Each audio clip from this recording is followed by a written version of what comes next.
poursuivre, je vais vous demander d'accueillir Guillaume Legge, que l'on surnomme le Français qui venait du froid. Je te laisse te présenter. Allô. C'est bon. Oui, donc Guillaume Legge. Je suis basé à Stockholm. Je suis Cloud Solution Engineer pour Google Cloud Platform. Ça fait une quinzaine d'années que j'habite à l'étranger, donc si jamais je fais un peu trop d'anglicisme, vous m'excuserez. Donc aujourd'hui, je vais vous présenter BigQuery. Combien dans la salle connaissent BigQuery? Quelques personnes, d'accord, très bien. Combien ont essayé BigQuery? D'accord, 5 personnes environ. Donc je vais vous expliquer comment, à l'aide de BigQuery, on peut analyser des volumes de données massifs en quelques secondes. Donc aujourd'hui, il y a beaucoup d'entreprises, beaucoup d'intégrateurs systèmes qui parlent de big data. Et en fait, chez Google, ça fait une quinzaine d'années qu'on gère des problématiques big data. Vous imaginez avec Google Search, avec YouTube, avec Google Maps, on est amené à gérer ce genre de problématiques très souvent. Donc Bastien vous a expliqué, vous a montré comment Compute Engine fonctionnait, App Engine également. On a mentionné les différentes façons de stocker des données chez Cloud Platform, chez Google Cloud Platform. Donc on a le Cloud Storage qui est un Blob Store, on a le Cloud SQL qui est un Fully Managed SQL Service, on a le Cloud Data Store qui est du NoSQL. Et ensuite on a un troisième type de service qui est du Big Data Online Analytics. Et c'est là que BigQuery se trouve. Donc pendant ces 15 dernières années, comme Bastien l'a expliqué, il a fallu qu'on fasse beaucoup d'innovations au niveau hardware. On a créé notre propre réseau, on a notre propre data center, c'est nos propres serveurs, on fabrique nos serveurs nous-mêmes. Et également, on est obligé de faire pas mal d'innovations au niveau software. Donc beaucoup d'entre vous reconnaîtront MapReduce, par exemple, qui est aujourd'hui connu sous la forme de Hadoop. Et également, on a développé un algorithme qui s'appelle Dremel, qui est en fait externalisé sous la forme de BigQuery aujourd'hui. Donc le département R&D de Google, Research at Google, l'a dénommé Interactive Analysis of Web Scale Datasets. Si vous voulez vraiment regarder comment l'algorithme fonctionne, on a un article sur research.google.com. Et en fait, c'est basé sur deux technologies core.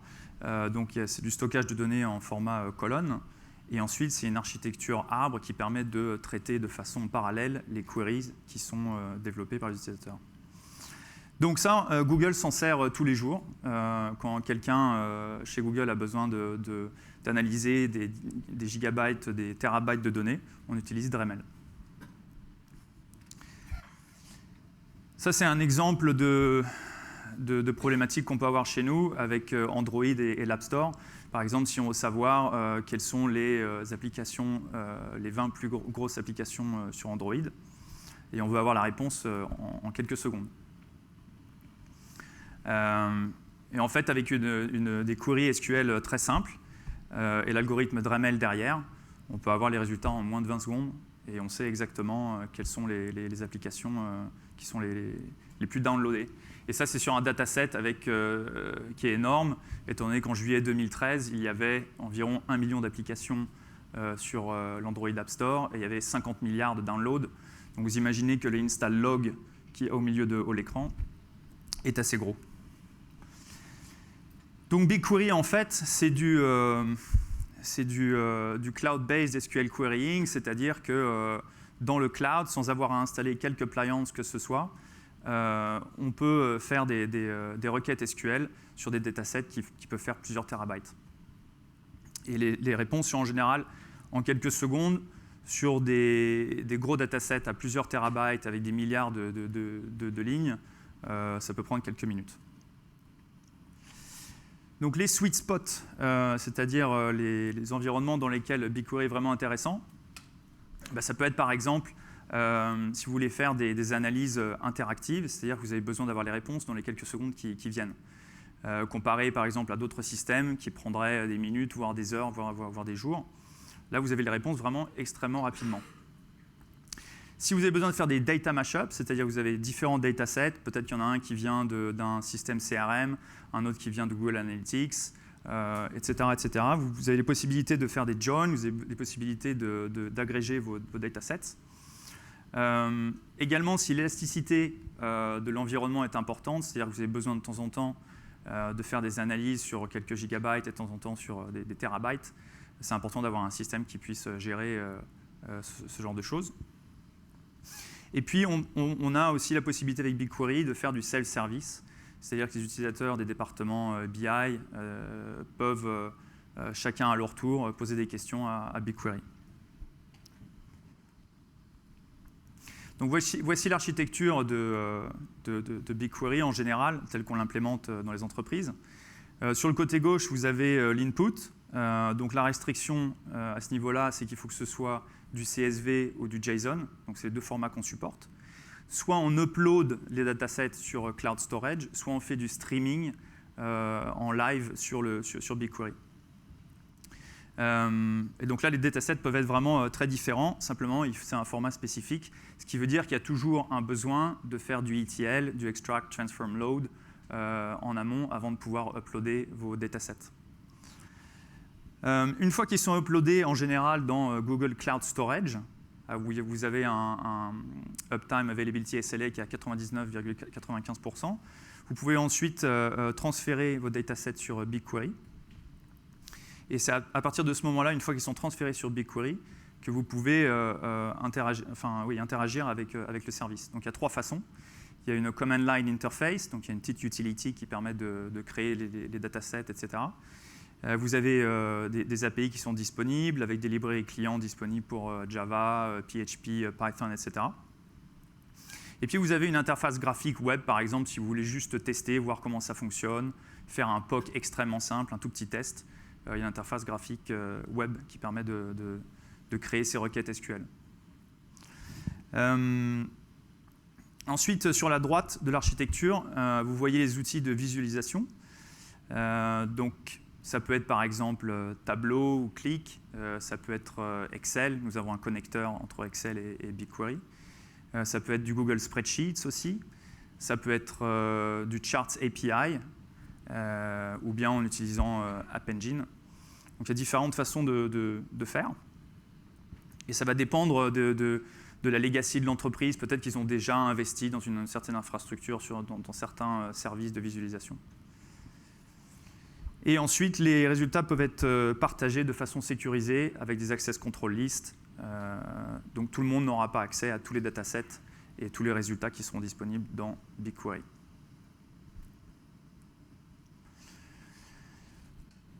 Donc, pourquoi est-ce que BigQuery est si spécial ? Très simplement parce qu'il n'y a vraiment aucune administration au niveau de tout ce qui est performance et scalability. C'est nous qui lançons des milliers de serveurs pour vous. Donc, il n'y a vraiment aucune administration à ce niveau-là. Il n'y a pas vraiment d'architecture data très complexe à mettre en place. Et effectivement, on supporte les standards de type CSV et JSON, on supporte SQL, on supporte Regular Expressions, on supporte aussi des fonctions arithmétiques très simples qui peuvent être assez intéressantes. Et ensuite, les outils, que ce soit Business Intelligence ou ETL standard, sont supportés par le service BigQuery. Au niveau de l'API, c'est du RESTful, donc c'est pratique aussi. Ensuite, on supporte les nested fields. On fait du caching, ce qui permet à différents utilisateurs de réutiliser les résultats qui ont été créés. Ça permet aussi de faire des gains en performance. Et comme je vous l'ai dit auparavant, on peut faire du streaming de données jusqu'à 100 000 lignes ou 100 000 événements par seconde.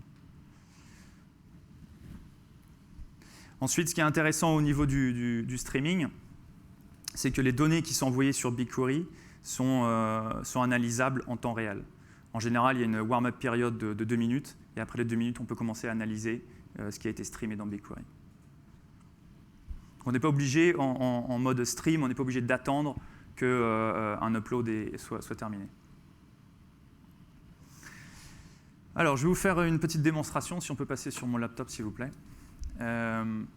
Donc, c'est un dataset qui est public et qui fait environ dans les 22 gigas, environ 137 millions de lignes.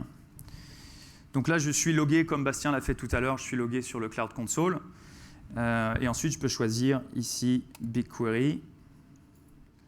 Et donc, on a un environnement de démonstration pour nous. Là, je dois être sur le réseau que tout le monde utilise dans la conférence. Et donc, c'est là que je vais pouvoir voir les datasets qui auront été uploadés. Là, dans ce cas-là, j'ai un dataset ici qui est un Public Data Sample. Et celui que je vais utiliser, c'est celui-ci, c'est-à-dire toutes les naissances qui ont été enregistrées entre 1969 et 2005 aux États-Unis. Et donc là, vous voyez le scheme, hein, vous voyez le schéma de ce qui a été importé dans BigQuery. Donc vous voyez, il y a pas mal de choses. Par exemple, ce qui va m'intéresser dans ce cas-là, c'est le gestation weeks, donc c'est la période de gestation en semaines. Ensuite, je peux regarder les détails du dataset. Je peux voir que la taille totale, c'est 22 GB. Donc, ce n'est pas énorme, ce n'est pas encore du big data. Mais pour cette démonstration, en fait, ce qui est intéressant, c'est de voir l'interface graphique et voir comment ça fonctionne très simplement. Vous voyez le nombre de lignes qui est à 137 millions, presque 138 millions de lignes. Voilà. Et donc, ici, j'ai l'historique de mes queries. Et donc, je peux voir ici, par exemple, la query que j'avais créée pour calculer la période de gestation moyenne par État. Et on va voir en fait que ça varie en fonction des différents États aux États-Unis. Donc ici, ce que je vois également, c'est qu'il y a un validator qui permet de voir si ma query SQL est valable, si je n'ai pas fait d'erreur. Donc imaginons par exemple que je change quelque chose ici. Normalement, il devrait me dire « ouais, il y a un problème ». Voilà, on va faire ça comme ça. Et ensuite ici, je peux vérifier que je ne veux pas utiliser des résultats qui ont été cachés auparavant, donc ça j'enlève. Et ici vous voyez donc ma SQL queries très simple. Donc je la lance. Et la BigQuery donc a processé 2,47 GB, même si c'était un dataset de 22 Go. En fait, on va processer et on va facturer uniquement ce qui est intéressant pour la query. Donc ça, c'est important à savoir. Et ici, donc, je vois qu'au niveau de l'État du District of Columbia, le nombre de semaines moyen était 38,39. Et je vois ici que l'État de Vermont avait 39,24 semaines de gestation en moyenne. Donc voilà, ça c'est une démonstration très très simple pour que vous voyez en gros comment on peut utiliser BigQuery.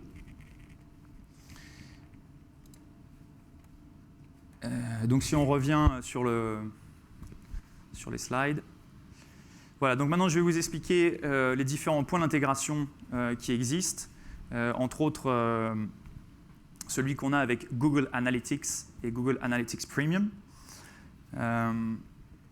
Donc Google Analytics Premium, ça sert en général pour des gens qui veulent avoir des informations, des statistiques sur des sites web. Donc c'est plutôt pour des départements marketing. Donc il y a une version Google Analytics qui permet d'obtenir des statistiques en format échantillonné. Et ensuite dans la version Google Analytics Premium qui coûte un petit peu plus cher.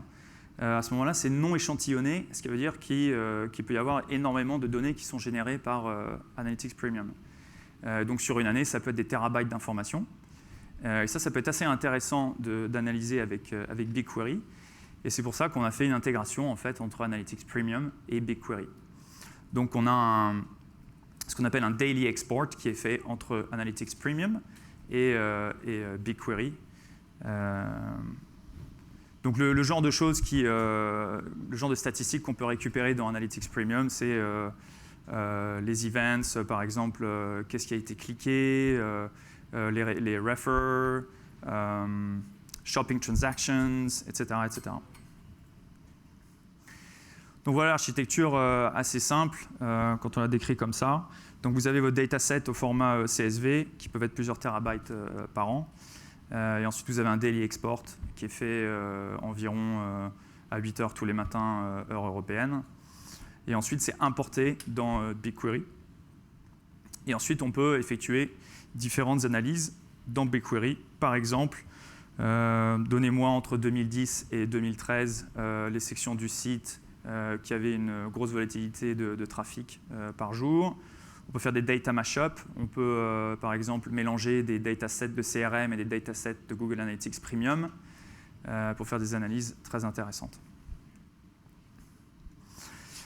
Ensuite, on peut intégrer BigQuery avec des outils de visualisation de type tableau. L'intégration est extrêmement simple. Pourquoi on l'a fait? Tout simplement parce qu'il y a des utilisateurs qui ne comprennent pas comment SQL fonctionne, ils ne sont pas du tout intéressés par savoir comment ça fonctionne de toute façon.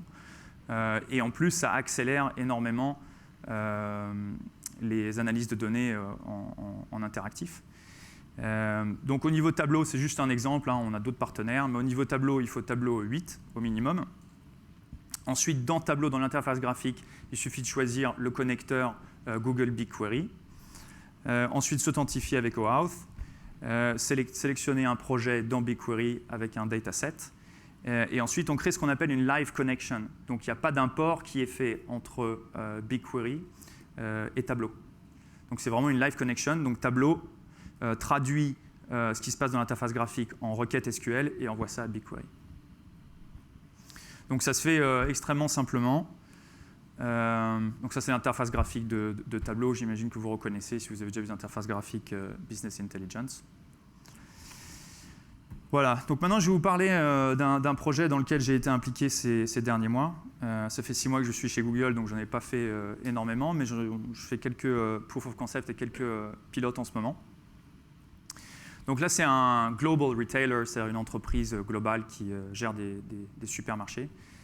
Donc le challenge, c'était en fait, ils font des analyses au niveau de la substitutabilité, de la complémentarité. C'est-à-dire qu'ils veulent savoir, par exemple, si un client a acheté le produit A et le produit B, mais à des moments différents, s'ils ont acheté le produit A et le produit C, mais au même moment, etc. etc. Et ça a des implications assez importantes au niveau marketing, au niveau supply chain management. Donc c'est des questions assez cruciales pour ce genre d'entreprise. Et donc dans ce cas-là, ils ne voulaient pas plaisanter. Ils se sont dit, bon, on va vraiment tester si BigQuery fonctionne. Et donc il y avait des datasets sur 4 ans qui sont les transaction data au niveau des points of sales. Et donc petit à petit, quand on a avancé dans le POC, après avoir fait quelques joins entre les différentes tables qu'on nous avait données, on arrivait à 1 terabyte et 18 milliards de lignes au niveau du dataset. Eux, ce qu'ils voulaient tester, c'était la user-friendliness. Ils voulaient tester aussi si ça coûte beaucoup, si les coûts sont importants au niveau BigQuery. Ils voulaient tester également la rapidité. Donc on s'est mis d'accord sur les success criteria au niveau du POC. Et puis on voulait voir si ce serait au moins 100 fois plus rapide que les systèmes qu'ils utilisent on-premise, c'est-à-dire chez eux à l'heure actuelle. Timeline, environ 4 semaines pour faire le proof of concept. Et donc au niveau des équipes impliquées, on avait le senior VP du digital marketing de l'entreprise, on avait leurs équipes BI, on avait un partenaire qui s'y connaît vraiment en BigQuery avec leurs data scientists, leurs business intelligence experts, etc. J'étais impliqué également. Et ça s'est très bien passé en fait. Au niveau des coûts du proof of concept, le client s'en est tiré pour environ 600 €. Malgré le fait qu'on avait quand même des gros datasets de plusieurs terabytes. Au niveau de l'intégrateur système, il y avait environ dans les 15 000 €, ça peut varier pas mal en fonction des proof of concept. Et au niveau des résultats, on était avec BigQuery environ entre 60 et 200 fois plus rapide que les systèmes existants. Donc des analyses qui prenaient des minutes prenaient maintenant des secondes. Il y avait d'autres analyses qui prenaient des heures, qui prenaient maintenant 2 minutes. Au niveau de la user friendliness, ils étaient contents. On s'est mis d'accord sur les next steps, c'est-à-dire que maintenant il va falloir opérationnaliser la solution, mettre ça en production, disons.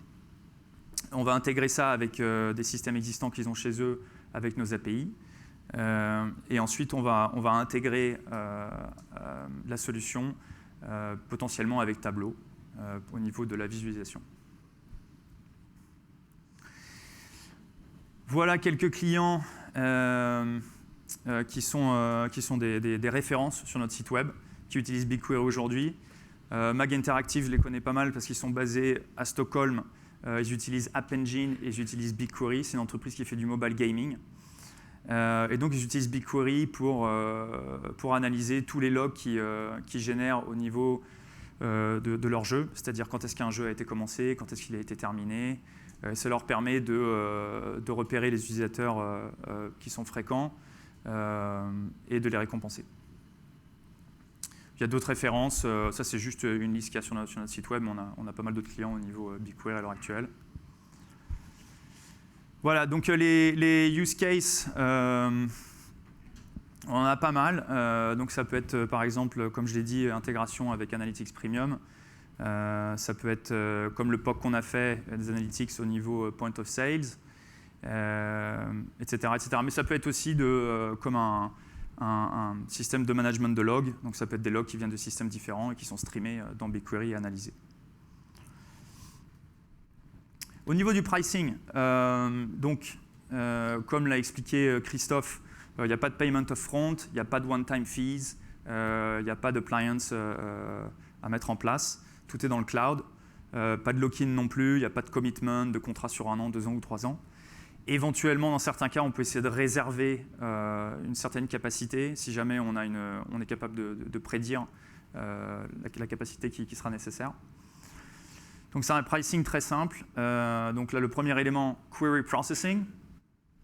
Donc là, c'est si c'est on demand, c'est du 0,05 $ par gigabyte par mois. Et ensuite, en streaming insert, c'est 0,01 $ pour 100 000 lignes. Ensuite, au niveau du stockage des datasets, c'est du 26 $ par terabyte.